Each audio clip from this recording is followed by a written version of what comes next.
Hello and welcome to Chain Reaction. I'm Frankie Boyle and my guest today is a comic book writer that will be recognised by every geek, nerd and potential high school shooter around the world. He's written Superman, Batman, The Invisibles, reimagining whole comic book universes like some fickle and insane Dunoon-based god. Please welcome Thought Engine and Knight of Chaos, Grant Morrison.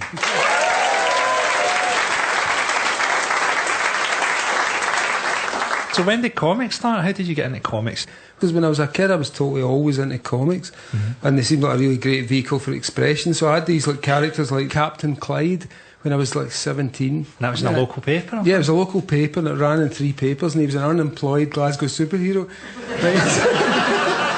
But the guy, he lived in a flat in Hill Head, right? He had the powers of Superman, but he's complete underachiever. You know, he would just hang about Hill Head and he would solve like minor scale problems in the underground and stuff like that. And he used to shop in local stores, and like my dentist was in it. You know, it was the most pathetic, lo-fi superhero in the world. And I'd had these characters like the Blue Phantom, who sounds like a sex pest. It's like the Triple X Ghost, and the Chimpians, who are a bunch of chimpanzee superheroes. So I'd always created comics, so they came first, and then I got into music because I realised I'd been sitting in my bedroom for 10 years with no female contact. Writing about chimpanzees? No, I was told my head was filled with like copulating chimpanzees.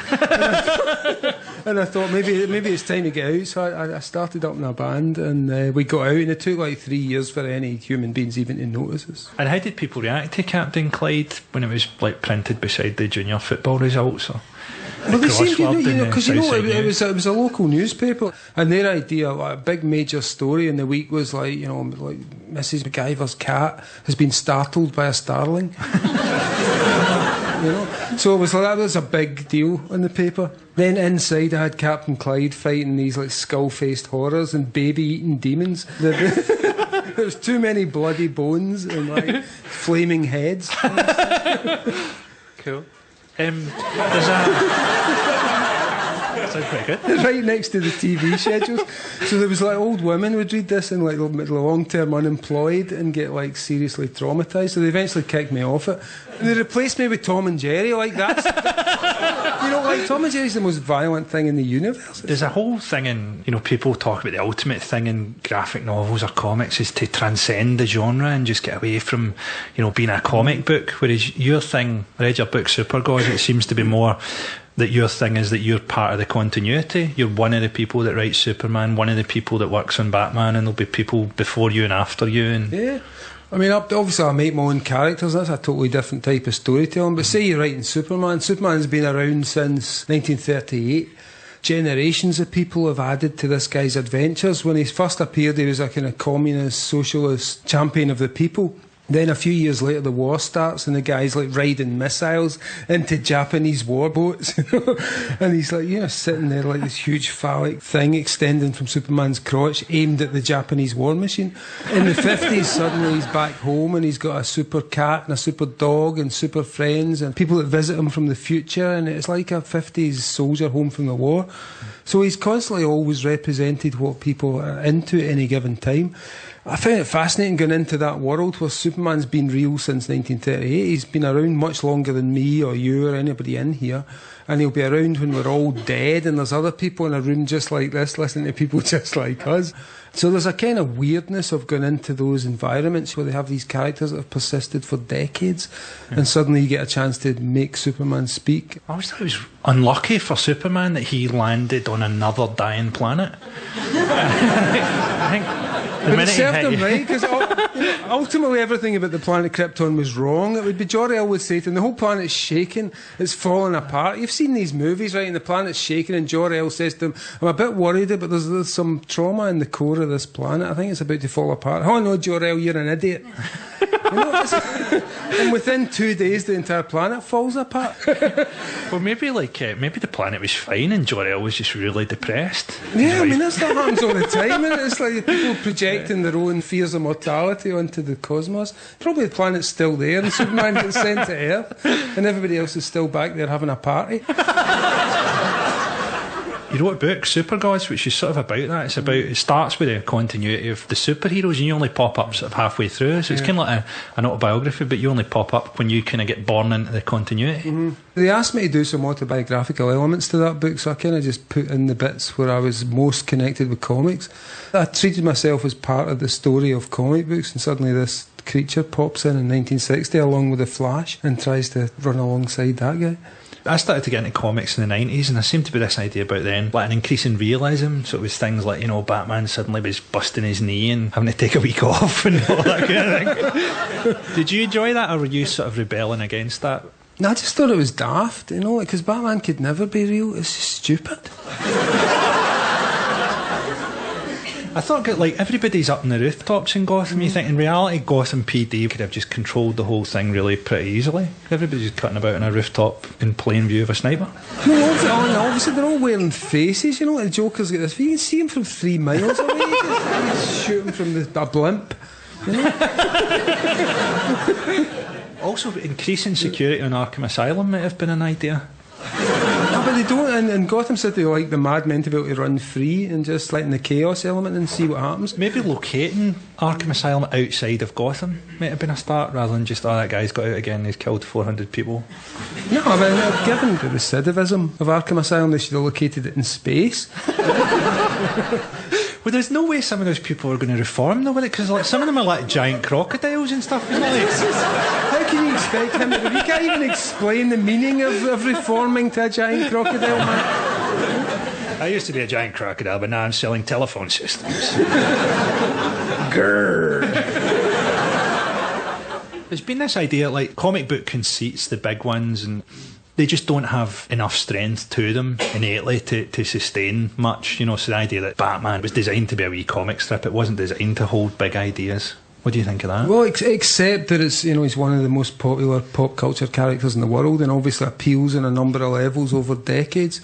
So yeah, I think Batman can carry all kinds of weight, so I've used him in stories that deal with existential fear, or I've used Superman to deal with the death of my father, or the upcoming Wonder Woman's about feminism and mother-daughter relationships. So I used to have, if I was depressed, I would make the Justice League fight it, and I'd write 3 issues where the Justice League are fighting Mageddon, which is some monster from beyond space and time. It was just represented how I happened to be feeling at the time when I was listening to Blue Jam.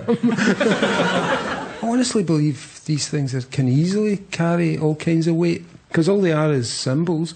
It's like Batman's just a symbol of our indomitable will to fight the darkness inside ourselves. Superman is a kind of sun god version of the best inside us. So they can do all kinds of stuff. I think it's ridiculous to imagine that there's any limits to these things. Is it weird that you wake up in Dunoon most days and have to decide what happens in Gotham and Metropolis? I think it'd be weird for them to wake up. But for now, I can live outside Dunoon, so I can watch it from a distance. But Dunoon on a Friday night is actually more dangerous than Gotham. And the real truth is, like, Batman would last like 5 minutes on the high street, had no chance. You'd go out there on a Friday night and just, let's clean up crime. Lying on the floor covered in blood. They don't even have an A&E department, so you'd lie there for 5 hours and then be found dead in the morning. I had this idea that, like, murderers don't leave witnesses, so the Batman story is really just the revenge fantasy of a boy dying in an alley. Yeah. But it was just way too depressing to ever do anything with. I mean, it could be. We could watch that over 400 pages as the blood slowly leaking out of this young boy's body as he imagines himself living the life of Batman. But I think it would break the heart of every child in the world. Great, that's what I want to do. Somebody's got it. Santa Claus has tried. I'm going to release it, man, be the Grinch who stole Ramadan or something.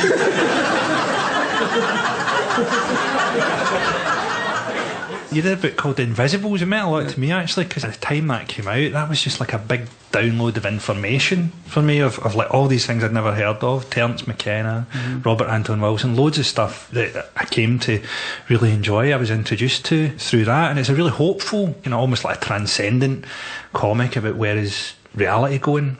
And then you follow that up with a book I really love called The Filth, which is a really depressing, negative, grim comic. What was going on in your head at the time? Well, I'd had these 8 years where I decided to turn myself into this kind of cosmic seeker, and I basically took off around the world and shaved my head and travelled, and I decided to write this comic, The Invisibles, which was about this kind of hedonistic 90s, the Berlin Wall had just come down, everything felt as, it's the end of history, it's going to be brilliant, we can just go anywhere we want. But at the end of that, I started to feel, I'd spent 8 years trying to break down my personality. Like Rambo had that whole thing about the systematic derangement of the senses. So I spent my first Batman royalties on exactly that, the systematic derangement of the senses. So I'd wind up in Bali on magic mushrooms. And then I came home and it was like late 90s Britain, and it was like the ecstasy come down. So suddenly it seemed like the world had changed, and it was pre 9/11, but I think we all knew everything was going to go wrong. There was a certain darkness. So I wanted to deal with that in the filth. And The Invisibles was about cool counterculture rebels, like saving the world from evil totalitarian powers. Then I thought, what would it be like to be one of those totalitarian powers? And that's what The Filth was about. Like, what happens if you're just a seemingly ordinary person who's recruited into an organisation who are basically the bin men of the universe, and they take away all the crap, and you're the head guy of that. So it was about that, and I kept listening to that. From 2001: A Space Odyssey, where HAL 9000 is dying, which is, I'm losing my mind, Dave. I would just listen to this in hysterics. And it was my favourite thing at the time, just listening to this, basically consciousness at the last gasp, and I would kind of lie in bed, just and that was my life at the time. So they did some experiments where you add a rat to a certain ideal population of rats, that they'll all just go mad and start eating each other, and you did that in the Filth with they drop one more person onto a ship and it just descends into sort of cannibalism and grafting tits. It could happen here tonight. But yeah, it was that was a real thing. They were going to build this thing called the Freedom Ship, which would traverse international waters, and super rich people would live on it. And I thought, well, wouldn't it be weird if the population just kept growing and growing, and eventually they put just one person on it and it all goes to hell? But they did these experiments in the 50s. This guy called John B. Cahoon put a bunch of rats in a pit, and they fed them, they gave them everything they wanted, and the rats, just kept breeding, and the population got bigger and bigger and bigger, and then it starts to get really weird because the resources run out and the rats start cannibalising each other, and like, the weird thing is these strange rats start to appear in the midst of this that they call the beautiful ones. So the beautiful ones appear, and what they do is they just sit on their own, and while the rest of society is collapsing, they groom themselves and they make themselves look really pretty. I thought, you can kind of see that happening right now. Talisa, I think, would be an example of one of these. I don't know if she's ever been called one of the beautiful ones, to be honest. No, I think I'm being kind tonight. So. Is that what the internet seems like to you now? Is it like a kind of homogenising thing of just for people to get distracted by, or is it something that could be interesting? Well, it's both. The trouble is everything's multidimensional, so to decide one thing's one way and it's not the other way, it would be to make a mistake. But the internet's cool because it is homogenising people. It's really weird. There used to be there'd be a single nutcase in your town. There'd be some little guy who dressed in black, or some weird girl who wrote Sylvia Plath style poetry. But now all these people can connect up. So what they're doing is they smooth one another out across the globe. And they stop being as weird as they might have been when they used to be allowed to grow in the darkness like mushrooms behind the radiator. They're not quite as weird as they were once, but at the same time they're all linking up. Yeah. And they've invented this radio telepathy thing, right? They've got rats now. A rat can think of being hungry in Hong Kong, and suddenly a rat in London wants to eat because they're connected up. That's the next generation of the phone. We got Skynet is coming, but Skynet, it's not like Terminator where it wants to create robots to kill us. All it wants to get off with us. It's obsessed with us. The phone wants to have sex with us, and you're watching it getting closer and closer, and it's getting deeper and deeper, and then the next generation of kids will have it implanted in their heads and be able to send emails just by blinking, and that's going to be really weird. I'm looking forward to that. I totally feel that is where it's heading. I don't know if anyone's been on like those things that are like internet chatbots, which are like artificial intelligences. You can communicate with them, they're just online. So the first one I heard of was on a BBC item about how great this is. They've now developed these intelligences you can talk to, and you go on and talk to it, and all it talks to you is sex. Yeah. I mean, it just sexually threatens you, basically, at length. And you sort of think, well, this is something we hadn't imagined. Now, my idea is, if you got people who are good at pretending to be humans, if you got psychopaths to design chatbots, they could start to pass as human, and perhaps eventually, if they became intelligent enough, this is the sort of world that a psychopathic computer would have designed, and that, like, love exists as a memory. That's why we can't really feel love anymore, because it's a memory that the psychopaths had of something that they didn't have but knew that they were supposed to feign. Happy Christmas to all of you. Well, there's that thing, isn't there, of like just different cultures are kind of turned on by each other. So we have this whole thing of, like, they had police agents going into groups like environmental activists and having relationships with people, but they're kind of turned on by the whole idea of course, revolution. Like, police and rebels are turned on by each other. That's why they're constantly meeting in clashes. Kettling is the next stage. They're absolutely drawn to one another. You know, I always think you should keep away from these weird situations where complete ideological opposites are very bizarrely attracted to each other, you know. Riots are never that far off an orgy, are they? You sort of get a feeling if you... Well, they are. It's a coming together of two complete opposite ideologies to meet in this, like, orgasmic, ecstatic exchange of blows. Maybe one day they'll just, like, smash the water cannon through the window of Lush and it'll all kind of foam up. And then a tank of flowers will blow up and will rain down and everybody will suddenly be high and they'll all start kissing and then we'll be fine. Because synthesis will emerge from thesis and antithesis. I want to see the cops just kissing all those, like, V for Vendetta masks and and the smile just gets bigger. A casual reader of something like The Invisibles might think that you were quite into conspiracy theories and UFO sightings and all that kind of stuff, but you're not really. No, I think it's all bollocks, honestly. But I'm fascinated. I think it's a secular alternative to religion. You know, people come up with this idea that somebody somewhere is in charge. No, nobody's in charge. You know, the people who rule this world, they're like a few decades old.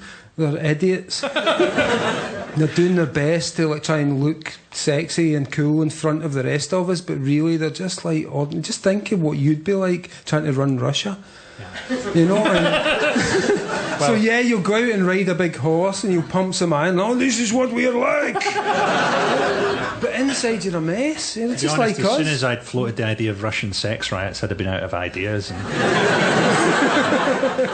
But basically, no, I don't believe in conspiracy. I think, sometimes a lot of people might get together in a room. Like, I'm sure Prince Philip sits with the heads of the Trilateral Commission and they play Snap or whatever the hell they do. And they talk about stuff, but right over there's another bunch of people who hate them and who are doing other stuff, and they're just as rich and they're just as powerful. They all hate each other and they all hate death and they're all struggling against that, and really nobody's in charge. That's the terrifying story. But yet our religious impulse drives us towards, there must be somebody. It must be either lizards or President Kennedy's still alive and he's running the show, or it's happening from the moon, or please God, please let somebody be in charge. There is no one in charge. That's all it is. You just meet in a room, but then there's a bunch of Chinese guys meeting in a room, there's Russian guys meeting in a room, there's people in Europe meeting in rooms that all hate each other. And they're all working against each other, and that's why the world's so wonderful. Have you followed on this story about PRISM and the NSA and people spying on emails and stuff like that? No, I follow nothing to do with reality. I've got no... I can tell you right now what's happening in Spider-Man's life or in Superman's life, but ask me, are we being watched? Have they got their hand up me? I don't know. It seems quite likely that we're being, like, they're pretty much looking through every email. They're looking through, like... But I love that. You know, imagine the horror of that. It's 13 hours of your day in GCHQ to go through this dull, repetitive, Pinteresque dialogue forever. It's like being sent to hell. It serves them right. But the whole thing is, don't you think politicians are always up to stuff, so they assume the rest of us are up to stuff, so they really want to know what's going on because they want new ideas. And so they're checking all your emails, and it must be getting more and more boring every day. Oh, they're just kind of ordinary, they're just talking crap. Meanwhile, the politicians are always looking for stuff to get up to. And that's why they project onto us. Yeah, they assume we're all up to stuff and we've all got things to hide. Of course we don't. We're just people. That's right, but that's the big thing with the benefits thing. Oh, they're all fiddling their benefits because they're fiddling their expenses. Yeah, so they assume everyone's at it. They're all at it. Here's something I was planning on asking you. What do you think stories are for? Is there a purpose to them? Is it an evolutionary purpose? Is it a teaching purpose? Well, you had that thing in your book about basically stories teach us how to behave, you know, and it's like sometimes you get caught up in it to the point where most of us, if you're having a fight with your loved one, you're copying the last thing you saw in EastEnders or the last film you saw. You mean you're having an affair? You know, and it's that. It's like that. It's like we learn all these extreme emotional pantomime responses from TV, and that's been going on for like an entire century probably. Totally. And no one can remember what it used to be like in the days of Sherlock Holmes when people said, "Oh, you mean you're having an affair?" Well, I remember growing up, and in my first relationships, I'd kind of picked everything up from movies and, you know, TV, moonlighting and all that. I thought if you're in a good relationship, you just argue all the time. You have a kind of funny argument all the time. And you don't realise that happened because it's easy to write dialogue if you're having a funny argument, and then you get in a real relationship and you realise that an argument is actually 5 hours of silence. Yeah, and then you've destroyed your relationship.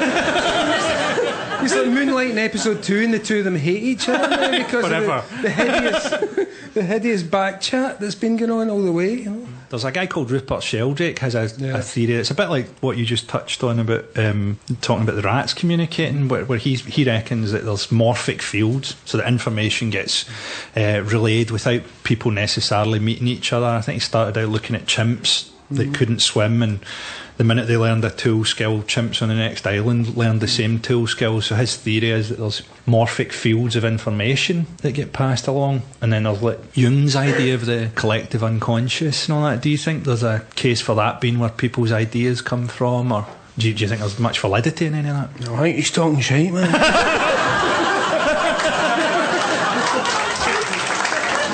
No, I think, because I was thinking about this, people always ask you when you write stuff, like people come up to you, where do you get your ideas from? And the honest response is, I look in my head and I find them. That's what I get paid for, you know, they're in my head. Where else are they going to be? But I was thinking about ideas are easy, you know, it's like, I don't know if they exist in an ether or just they're simple to create. You get Hollywood type ideas where they'll just say, oh, it's the Smurfs meets Apocalypse Now, and that's a film. So they have a way of making ideas which is just bolting together two ideas, which is this kind of surrealist thing of what would happen if there was a dissecting table with a sewing machine and a gabardine coat on it. Well, that's surrealism right there. So ideas are easy to construct. I don't think they float about in an ether or an idea space. Some of them appear out of nowhere because their feelings are like two little animals are running and suddenly you've got a story out of that. I don't think there's any big deal about this stuff. It's like martial arts. Anybody can learn it. You've got an interest in the occult and magic and chaos magic. Do you use that in your writing? Yeah, I do all the time. I did it before I came in here, actually, and now you're all under my spell. I found when I was 19, my uncle gave me these tarot cards and he said, oh, you should check this stuff out. So I started doing rituals and things would happen. You would see these things. And I was totally like a straight-edge little kid. No drink, no drugs, no coffee, no nothing. I was like a pin-eyed little mod. So I was doing these things and suddenly you get this big lion in front of you going, hello. I'm like, you know, it's like Aslan kind of thing. So I thought there's ways of changing your consciousness that don't involve drugs, and magic could do that. You know, you could summon what appeared to be gods, but then I found that you could also summon what appeared to be fictional beings. So I realised all you were actually doing was creating very specific states of consciousness, and I totally got into that. But I did it today. You know, if you're going to come and do a talk or speak to people, you should summon Hermes or Ganesh, the Indian god with the tusk, because they're all about writing and language and they allow you to communicate more fluently. So yeah, I was down on my knees basically begging, please get me through this without everybody killing me, because I'm not a professional comedian. Can you remember what the lion wanted from you? I can remember, it was like Rosemary's Baby. All I remember is these gleaming golden eyes and the sense of pressure. It wasn't your uncle in a lion mask? I'll never be sure. I can never be sure of that. But even if it was, I thank him. You've written for the Marvel Universe and the DC Universe. You've done some of these big redesigning the universe things for them. What do you think our universe is? A slight mistake. I'm kind of fascinated by these things. As I say, they've existed for decades and they still exist, but they're made of paper. So I was looking at them and thinking, that's interesting. You're looking at that from a three-dimensional perspective on a two-dimensional story that's been around for longer than your entire existence. So I started to think, what would our world look like if you were reading it? And you'd be able to, like Batman, you can see his thoughts, you know, he's got these little thought bubbles on his head, and he doesn't know they're there, and nobody else can see them in the story, but we can read them. So I'm thinking, no, maybe there's something up there reading our thought bubbles. Maybe there's something up there that we're just a flat page to, even though we're three-dimensional. Maybe they're four-dimensional. So I I think the universe is growing in a five-dimensional liquid continuum, which is ties into basically superstring theory and the notion of the bulk and the idea that universes don't grow out of big bangs. What they are is bubbles, and there's lots of them. Because it feels like that to me, you know, when I'm lying in my bed thinking about it very deeply. It feels like a gigantic bubble in a huge information space. It's only one of many, and this universe happens to work. Other ones might have people with dog heads sitting listening to this. So, final thing, you're getting started in Wonder Woman. Yeah. What's that going to be like? Like I said, I wanted to do this story about mothers and daughters because I grew up with my own mum and my sister, and they were constantly fighting each other and threatening each other with pots of boiling water and knives and stuff. And I just thought that would really tie in well with Wonder Woman in our world. And the notion of like feminism and doing a comic that's all women, you know, the first 60 pages of this thing about no guys in it at all, and it's women doing things without men, and there's an entire society of Amazon women who've been around for like 3,000 years, and they've built their own aircraft and their own technology with nothing to do with men. So it was just really interesting to think of that stuff, and I had to read the entire history of feminism, which was kind of upsetting until you get to Caitlin Moran, and then you get a laugh. Pretty serious. I kind of think about that about comedy sometimes. About a lot of my favourite comedians are women. To me, it's like comedians are guys who didn't do that well at school with other people and had to kind of manufacture a sort of personality. So this sort of, it's an impression. It's like a thing of going, I'm sort of like this, and by trial and error they find a thing that works. Whereas women are more of a confession in comedy. You're like, oh, I can't believe she's actually said that. You know, some of the best comics in the world, Maria Bamford's one of them, are women. I think though the funny guys at school, at least there's something. Most of the people at school aren't anything at all. You know, I used to go to school and they'd put us both in the same cubicle for swimming. And you'd have these moments where you'd touch, and it was just the slightest brush of another boy's buttocks against yours. And you thought, I'll never have any connection with him except for this moment. Do you know what? I think that's a fine note to leave it on. Always was. It's been a pleasure talking to you. Thanks very much, Grant Morrison. Thank you.